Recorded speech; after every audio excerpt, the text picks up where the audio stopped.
Picture the last family dinner where someone's voice did that thing, that exact tone, and your jaw tightened before they even finished the sentence. You've told yourself it's them, their laziness, their neediness, the way they talk down to you like you're 12 again. But what if the person who drives you the craziest in your whole family isn't actually showing you them at all? What if they're holding up a mirror, and what you can't stand is your own reflection, cracked, staring back at you?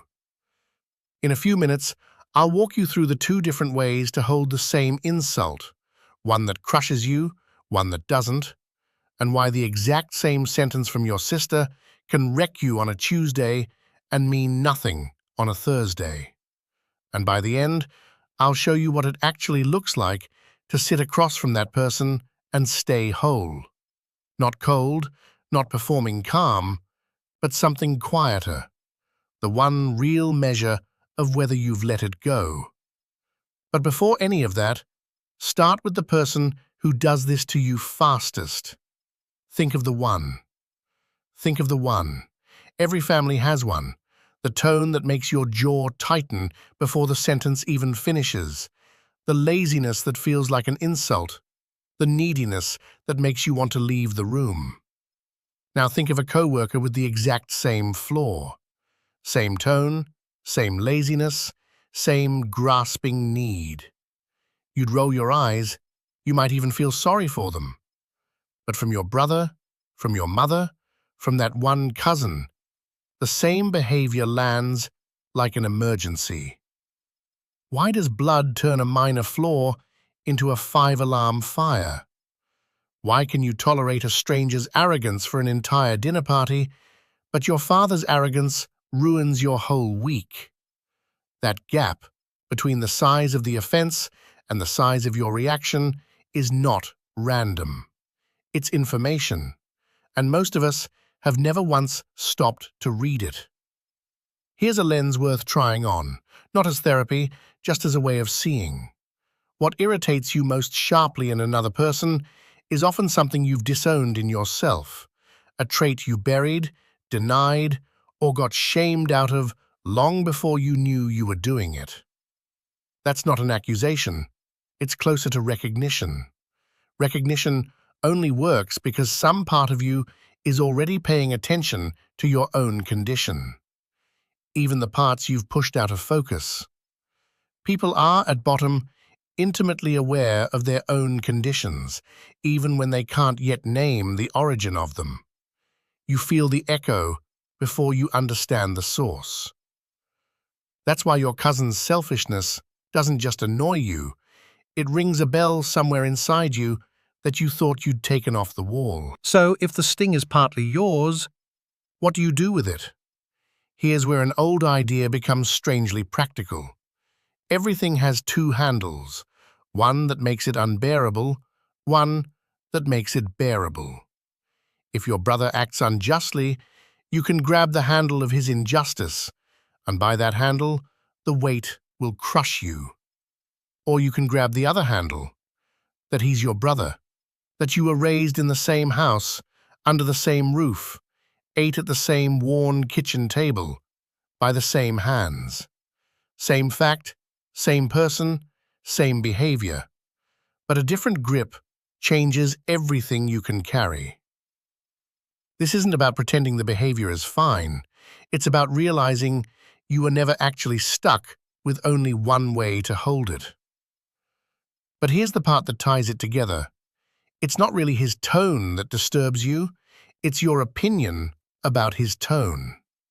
Nothing is more your own than what you judge to be good or bad. Which means, when a father clashes with a son, or a brother with a brother, it's rarely the raw event doing the damage. A man's opinions about a thing are what hurt him, what overturn him. This is where the mirror and the handle meet. Your judgment is never neutral. It's loaded with everything you've buried.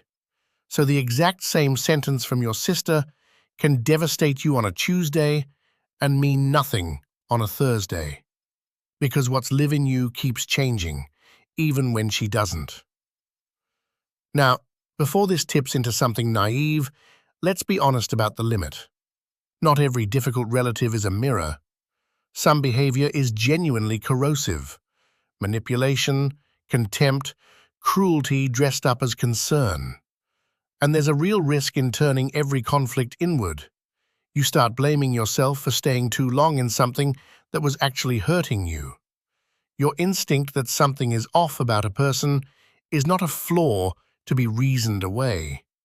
It's often the most accurate thing in the room, even when you are taught to override it in the name of being agreeable. So the shadow lens and self-protection are not opposites. Recognizing your own reflection in someone doesn't obligate you to keep standing in front of it. What changes is not whether you stay or go, but why, and how much of yourself you carry out the door. Which brings me to something I'm genuinely curious about. When you think of your one, the relative who gets under your skin fastest, do you feel more control when you leave or relief? They're not the same thing, and I think the difference says something about which handle you've been gripping all this time. I'd love to know where you land because I don't think there's a single right answer here, only a more honest one for each of us. So what does it actually look like, sitting across from them, choosing differently? Not coldness, not a performance of Zen calm you're secretly gritting your teeth through. Something quieter than both, a kind of settled attention. You notice the trigger arrive, you name it, privately, without narrating it out loud. You reach for the bearable handle instead of the unbearable one. And you don't need them to notice, or change, or even know any of this happened. You can be sure you're at peace with yourself when no noise reaches you, when no word, flattering or threatening, shakes you loose from your own center. That's the whole measure, not silence in the room, silence in you. This isn't the easy path, whatever it looks like from outside. Cutting someone off is a kind of ending. Blowing up at them is a kind of ending too. What I'm describing has no ending. You keep choosing it, every visit, every phone call, every holiday table. But it's the more dignified option because it stops requiring them to be different for you to be okay. You walk out of that house having taken something back instead of just having survived it. A piece of yourself you'd been leaving behind every time without noticing. So the next time that one relative says the exact thing, in the exact tone, don't reach for the door and don't reach for the argument. Reach, quietly, for the question of what in you just answered. Because the irritation was never only about them. It was a knock from a room inside you that you'd stopped visiting. They just happened to be standing outside it, knocking the way they always have. You're the one holding the key. What room have you stopped visiting in yourself, and what's still knocking at the door? I'd like to hear it in the comments.